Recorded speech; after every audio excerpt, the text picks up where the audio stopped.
In the summer of 1944, the top brass of the United States Army ordered General George Patton to be sidelined. No journalists were allowed to mention his name. No battle reports could publish his deeds. Following his superior's orders, he was barred from appearing on the front pages of newspapers, deliberately erased from the war he was about to win. During the time he was forced out of the spotlight, the American public believed he was idling somewhere in Britain. Meanwhile, Patton tore through the German defensive lines in France, pushing forward 400 miles in less than a month, a record for the fastest advance by the United States Army to date. He entered the campaign 45 days later than originally scheduled. By the end of the battle, the ground he stood on was exactly where the planners had estimated he would only arrive after a full year. What makes Patton's greatest daring offensive truly astonishing is not how far he ran. It is the place where he was forced to stop. With an entire German army nearly in his grasp, the sideline general picked up his field telephone and received an order, a command that may have cost the Allies their only chance to end the war in 1944. This is a story about a victory Patton was never allowed to complete, and a question that has hung over that victory ever since. Is winning a war about taking land or about destroying the people who hold it?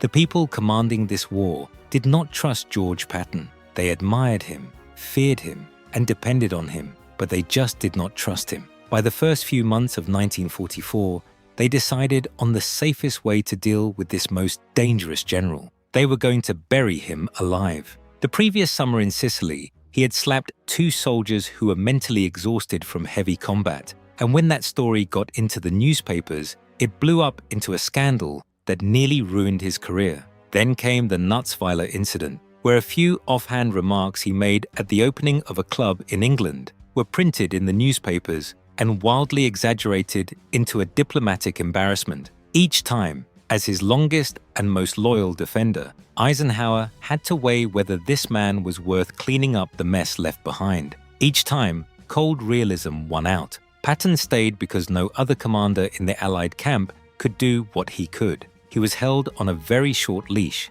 and the hand holding that leash belonged to Omar Bradley. This was the strange arrangement for Patton as he joined the campaign in France. Even his admirers admitted that one of Bradley's long-term tasks was to keep Patton tightly controlled, sometimes through direct orders, sometimes by quietly rerouting the supplies and units Patton needed to other armies. For Patton, during those first few weeks, he was effectively wearing 4 hats, and he made a bitter joke to himself that one of those hats was a dunce cap. His Third Army had not yet entered battle. He was in charge of overseeing the Eighth Army, but did not have formal command authority. He was not allowed any publicity, any credit, or even to be mentioned by name. The censors blocked all news about him. To the American public, he was like a champion sitting on the sidelines somewhere in England, with the real fighting going on without him. It was the worst-kept secret of the entire war, clear to every German staff officer reading the captured files, but hiding from the people fighting that war in his name. The plan he was shoved into was almost as suffocating as the silence around him. That grand plan, called Operation Overlord, assigned the Third Army a very narrow job: to take the Brittany Peninsula and open its ports, and nothing more. The invasion planners carefully drew phase lines on the map of France, expecting it to take 90 days to reach the Seine River, where they would pause for a month before considering any bolder moves. They had not prepared for the German defenses inside the landing area to collapse. They did not expect the Germans to collapse at all. When a breakthrough finally happened near Saint-Lô at the end of July, the whole offensive was already 45 days behind their own schedule. The front line the Allies actually controlled was about where the planners hoped to be on the 5th day itself. Everything in Patton's situation, the leash, the silence, the conservative and outdated map, meant he was to play a supporting role in a limited, by-the-book performance. What followed was one of the most explosive reversals in the history of modern warfare, and it all began with an act of defiance at a river crossing south of the town of Avranches. On the night of the 28th of July, inside the combat tent, where the lights were burning bright despite the blackout orders, Patton drove to the 8th Army headquarters. He was going there to oversee, to take command. the army was moving slowly south through a heavily congested area. The German defensive line had been broken, and the roads were littered with burning wrecks and scattered mines. The infantry leading the advance was still about 40 miles from Avranches. Avranches was a small road hub that Patton had circled boldly on his military map weeks ago, at a time when no one else was even talking about it. Now, everyone was talking about it. Avranches was the gateway to Brittany, and more importantly, it was the place that could pry open the entire German western line. The plan laid out on the table was cautious and wise. The infantry would keep leading the way, clearing the path as engineers opened roads through the rubble. Patton listened to the briefing, asked where the armored units were,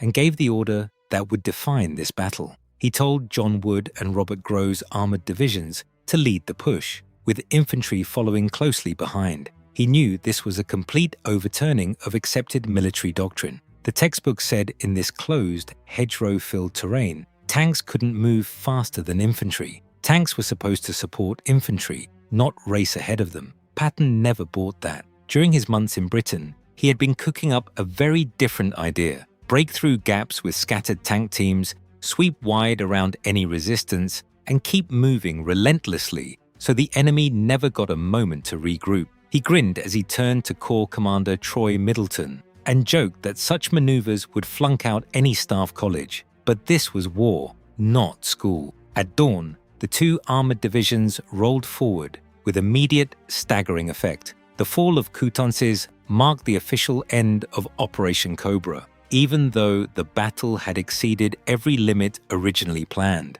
The Germans were routed and couldn't recover. The sudden arrival of the American armored forces was so unexpected that the frontline headquarters of the German 7th Army found themselves behind the advancing Americans. Their senior officers had to abandon their staff and flee on foot, weaving between American tank columns as they ran east. What put Patton's personal mark on this battle was not the planning, but his presence on the ground. During a jeep tour of the front, he found Grove's 6th Armored Division stalled on the near bank of the Seine River as officers tried to find a place to cross. Patton didn't wait for them. He walked straight into the water to test the depth himself. A group of Germans on the far bank under a windmill watched without firing. Patton climbed ashore and told Grove to get the whole division across at once. The water was only 2 feet deep. Official history later recorded the same incident in one sterile sentence: controlling a crossing near the La Roque Bridge. That is how history usually catches up to those who make it. Patton's intervention was not cruel. He liked Grove and praised his division, saying from that day on, they became a truly great division. Behind this staged gesture, the message to every witness was clear. The pace of the advance would match that of the Supreme Commander, and that man was eager beyond measure.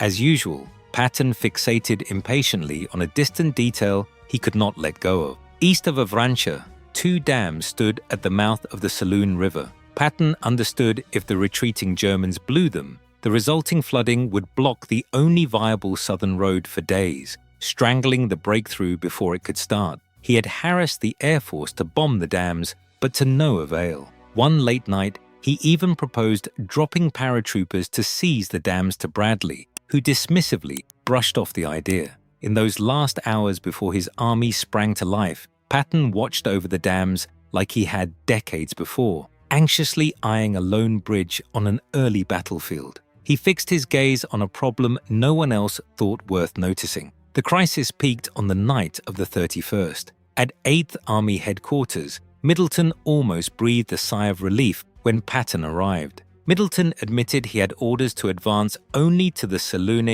River line and no further, and that he could not contact Bradley. He already controlled the river, but wasn't sure if he should cross it. Patton told him, looking through history, stopping on the wrong side of a river always proved fatal, and he should cross immediately. Middleton protested that he couldn't act without Bradley's authorization, and that the Avranches bridge was gone. As if arranged by Patton himself, 2 messages arrived in succession over the phone. One reported that the Pontevedra bridge, though damaged, was still usable. The other reported that the 4th Armored Division had already seized 2 dams on the Saloon River, and troops could pass over them. Patton, a man who mixed fatalism with cold calculation, took this as an auspicious sign for everything to come. He ordered the 8th Army to start crossing that very night. He later wrote that had the bridgehead not been seized during those hours, the entire operation would have been in jeopardy. The operation did not fail, and the gates finally opened. At noon on the 1st of August, the reins were loosened. The Third Army began to move, and after months of being forced to wait on the sidelines, George Patton finally started fighting his own war. The day before, he gathered his staff officers inside the operations tent for a final briefing, with a stern face that his men privately called the Number 3 frown. He told them what kind of battle lay ahead. He said he did not care about the complaints from those who thought he pushed his troops too hard. An ounce of sweat was worth a gallon of effort, and the tighter they pushed, the fewer men would fall. He told them to forget their obsession with protecting the flanks, because flanks were the enemy's problem, not theirs. He said he did not want to hear any reports about holding a position. The Third Army would hold nothing except enough to pin the enemy down, and even that only long enough to keep them from slipping past.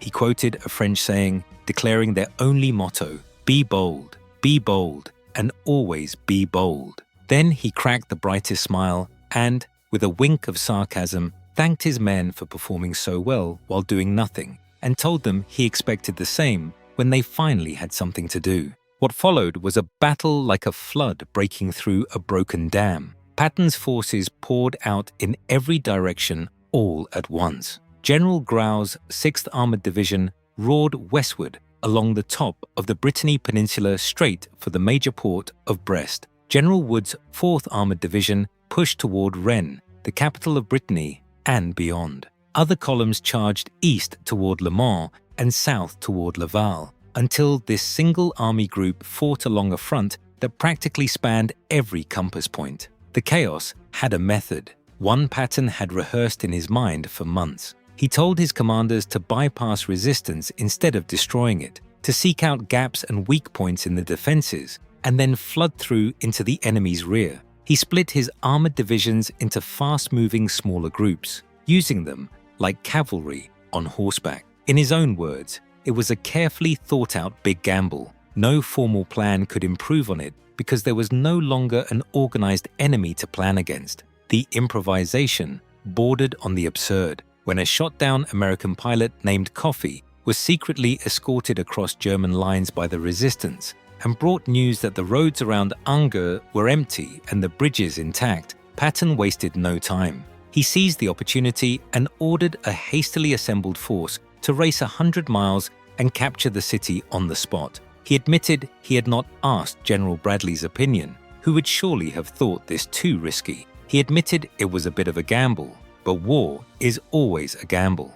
On the opposing side of the line, the German command watched their world fall apart, and the contrast could not have been more stark. Field Marshal Gunther von Kruger, who held supreme command over the Western Front, saw the disaster coming earlier than anyone else. Days before the breakthrough, he had written a blunt letter to his supreme commander warning that the overstretched line was nearing collapse. Once the enemy reached open ground, orderly defense would be nearly impossible. Now, his worst fears were unfolding exactly as he had predicted. When Patton's armored spearheads tore through the line, von Kruger reported to headquarters that the entire Western Front was ripped open and the left wing had collapsed. Far away in East Prussia, in the closed and artificially calm headquarters there, the German dictator lectured his staff at the very same midnight hour. 11 days after the bomb that nearly killed him exploded, still shaken and weakened by the blast,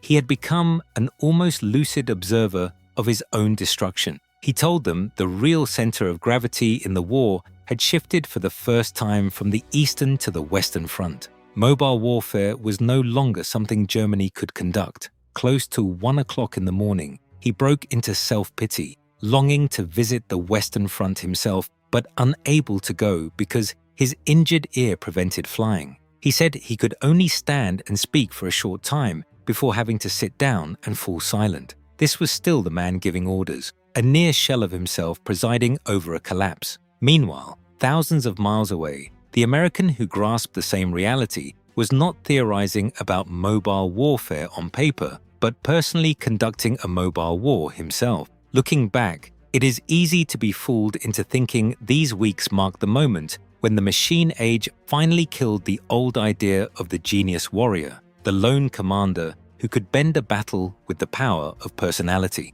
Modern war had become a massive managerial enterprise, the product of many minds and countless staff officers. The generals who thrived within it were organizers and managers, not heroes standing alone on a mountaintop. But here was Patton, wading across rivers to shame a stalled division, gambling on a 100-mile push based solely on the word of a rescued pilot, and using his personal presence to shape the entire battle. The harsh truth was that, in a war so vast that no one person should be able to shift the balance, he did so anyway. He defied his era, proving an extraordinarily gifted individual could still tilt the scales, at least for a brief time. The ones suffering most from this proof were the German professionals on the other side of the line, who recognized in him something they thought belonged only to their own lightning war tradition. This flood was not ignored in East Prussia, and the German dictator was reaching out for a way to fix it. This fix had all the signs of coming from someone looking at a map from 1,000 miles away from the battlefield. He studied the front from a distant headquarters, his gaze locked on the long and exposed corridor where Patton's army poured south and east. What he saw there was not a disaster, but an opportunity. He wanted to cut that corridor at its neck. A large number of German armored units would advance west from near Mortain, break through at Avranches to the sea, cut off the supply lines to Patton's racing columns, and trap and destroy all the American forces pouring into Brittany and beyond. On the map, from a safe distance, this idea looked brilliant. He called it a once-in-a-lifetime chance to turn the whole situation around, saying that all the dangers brought by the invasion would be over within a week. But the person ordered to carry out this plan was filled with despair. Von Kruger threw up his hands in despair when he received the order. He thought it was a plan made by a command that judged the battle from East Prussia but knew nothing about the real situation at the front. He raised objections by phone but stopped within hours and obeyed. He had already sold himself out to his ruler, so no matter where the orders pointed, he would follow blindly. The blow came at dawn on August 7th. The German armored units smashed into the junction between two American armies, swept through Mortain, and pushed several miles towards the sea until the line was finally held with air support. The First Army bore the brunt of the counterattack as usual. One of its divisions suffered the heaviest blow, with several units cut off and surrounded inside the Mortain pocket. This was a real crisis. Yet, at the start of the attack, doubt was spreading within the German command. A wartime diary entry at headquarters expressed hope that the American breakthrough could still be stopped, and this drew a mocking word from an unknown staff officer who knew how to read maps better than his master, scribbled in the margin. The blank space questioned, where? What was intended as a counterattack to save the German line in France instead pushed its last elite armored units deeper into a trap that was closing all around them. What the Mortain assault really did was to push the German army's head deeper into the noose. Bradley realized this within a day. After he was certain the danger had passed, he looked at the map and concluded that by launching the attack, the Germans had exposed themselves to encirclement from both south and north. When this idea formed, Eisenhower happened to be at his headquarters, and he needed no convincing. For days, he had been writing letters to Washington talking about the opportunity to destroy the Franco-German armies rather than just push them back. In his words, he urged his commanders to follow the example of Clausewitz and annihilate the enemy instead of being content with gaining territory. Now, that opportunity was taking shape as a pin on Bradley's map. The plan was quickly redrawn. Two American armies would turn north toward Argenton and Falaise, forming the southern claw of a pincer movement, while British and Canadian forces would move south from the north to form another claw, trapping the main force of the two German armies between them. The order to redirect Patton's army north toward this junction, like many such ideas, came as an order from Bradley. and that order only confirmed a plan Patton had already handwritten nearly a whole day before on yellow legal pads. Before the formal documents arrived, Patton had pushed for a bigger plan. When Bradley came to his command post, Patton insisted on a wide envelopment, a deep swing northeast toward Chartres or Dreux. This would wrap a much wider noose around the retreating Germans and leave room for maneuver. Bradley refused. He fixed the advance along a short and direct axis from Alençon through Sèze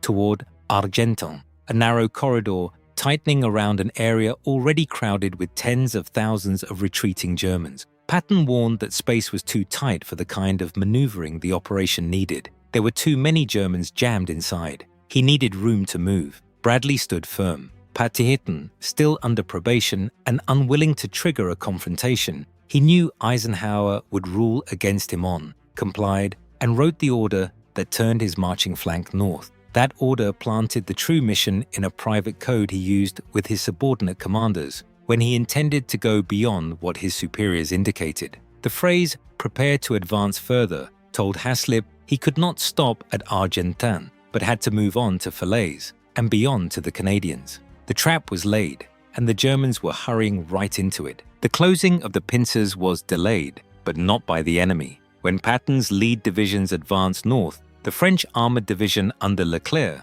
was ordered to flank around a forest on one side, but they disobeyed and went through the forest from both sides, tangling their column on a road reserved for the American armored division and forcing that American division to delay its attack on Argentan by 6 hours. 6 hours were enough. The Germans quickly rushed a force into the gap. The American armored units that could have taken Argentan in one push were now locked in a near stalemate. Patton, who never really got mad about anything French, merely waved off his anger at Haslip and called Leclerc a big baby. This small delay was a preview of a much larger delay to come. The cold reality behind those triumphant days was that this battle was commanded by a handful of strong personalities who clashed with one another as decisively as any German division did. The gap, still at least 20 miles wide between those closing pincers, was going to become the costliest open area in the entire Western Front war.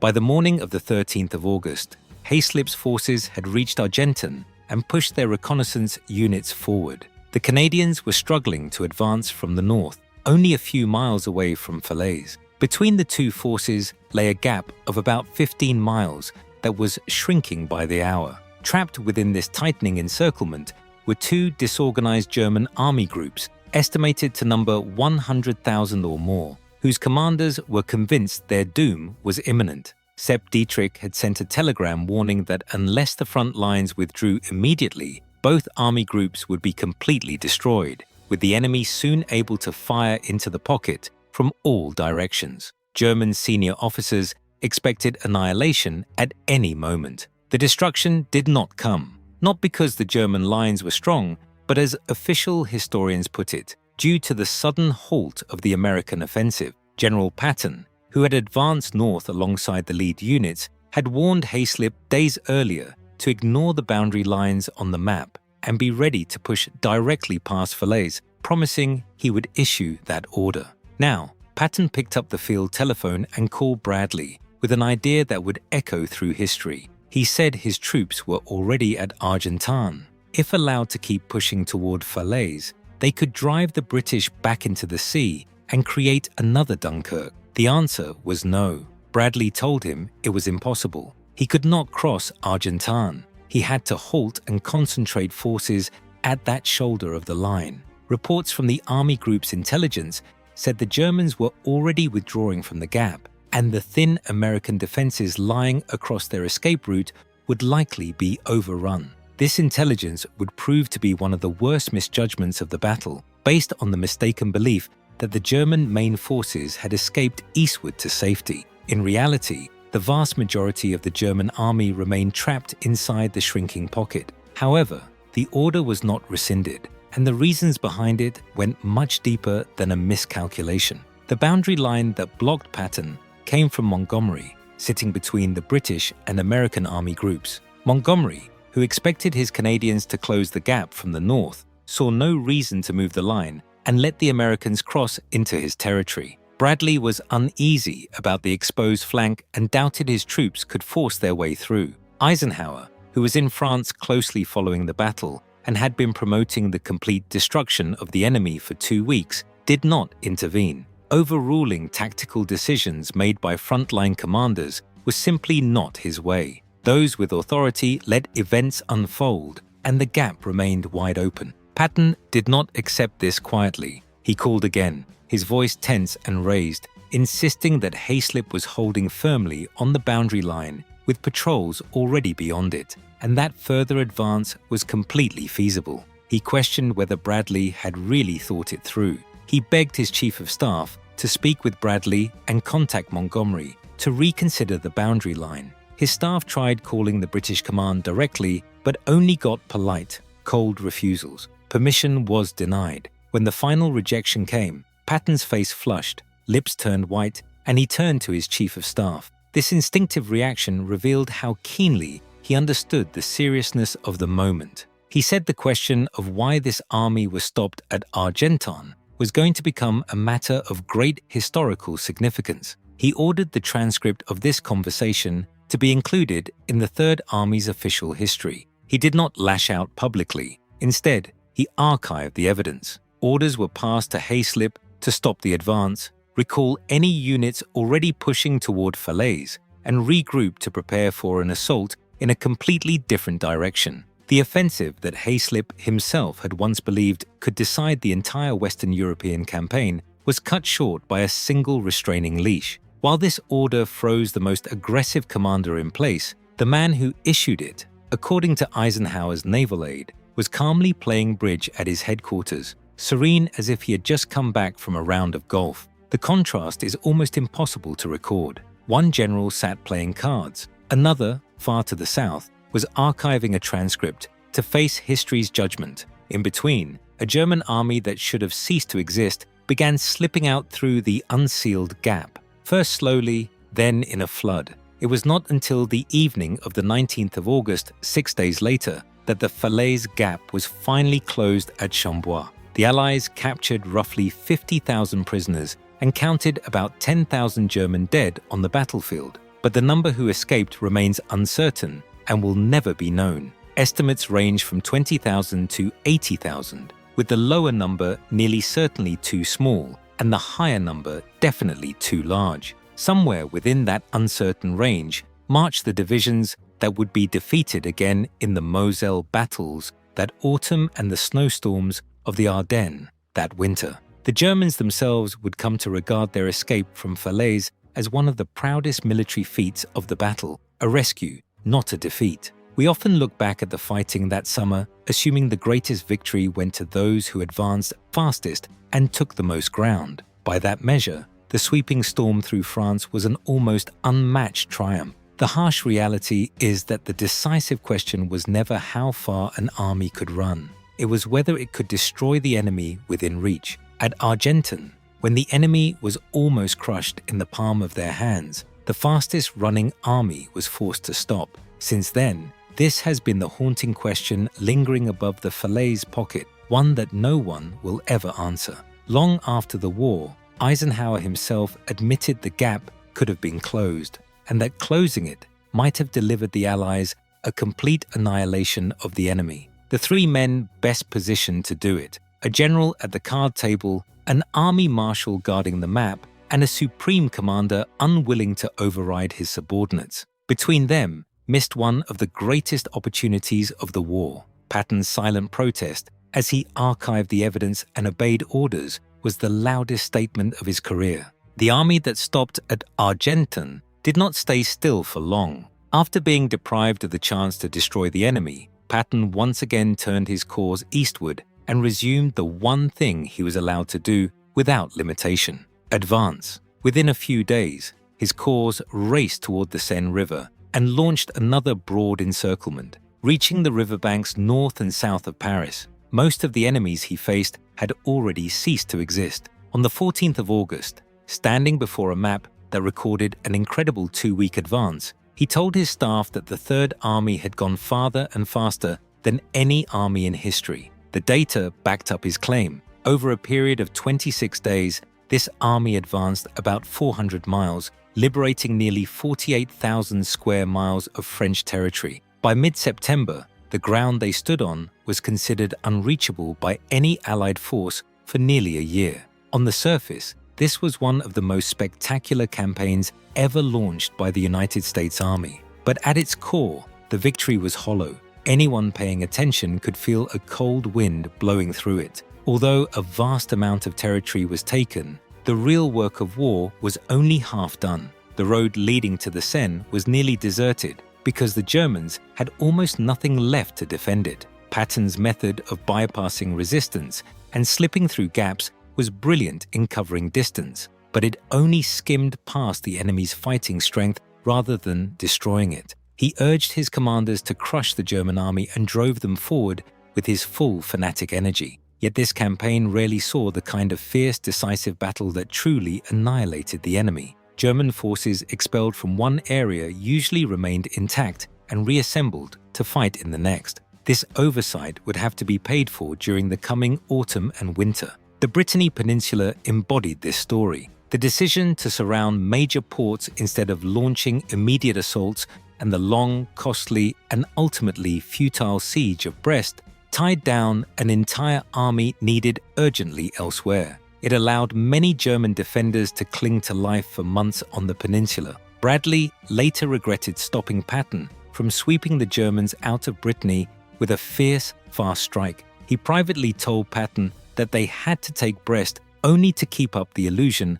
of an undefeatable American army. Brest did not fall until late September. Other ports held out until the very end of the war. Patton's most bitter disappointment was personal. Of all the spoils in France, the city he most wanted was Paris, his second home at heart. By any reasonable standard, this mission should have been his. His army was the closest to the city. His stunning pace made the time ripe for its capture. French armored divisions shipped across the Channel and assigned to his cause were meant exactly for that purpose. After weighing political concerns and supply line pressures, and perhaps feeling Patton had already earned enough headlines, Eisenhower handed the task of liberating Paris to another army group and quietly diverted the French divisions away from Patton. Watching this great event with envy and bitter mockery, Patton comforted himself with small ironies. When the city fell and the British Broadcasting Corporation mistakenly credited his Third Army with the liberation,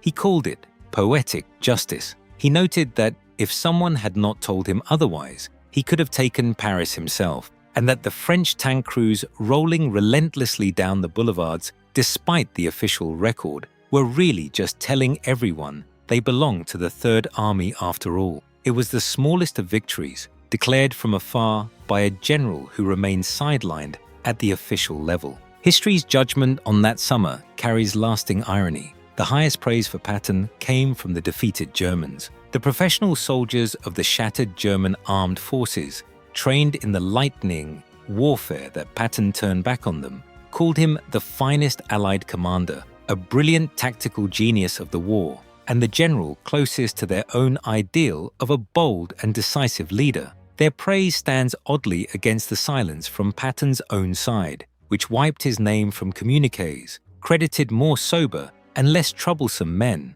and refused to let him take part in a campaign that could have ended the Western War a year earlier. Ultimately, this brings us back to the question running through the entire sweep across France, one Eisenhower often preached but did not always practice, and one Patton answered more with his legs than with his fists. Is a war won by taking land or by destroying the people occupying that land? The summer of 1944 gave the Allies a rare chance to do both. The fastest army on the battlefield was allowed to do only one. Patton raced 400 miles and changed France's map, but the enemy he bypassed lived on to fight him again during the bitter months ahead. The order that stopped him at Argentan from destroying the enemy still stands as the victory he was never allowed to complete in the long judgment of that war.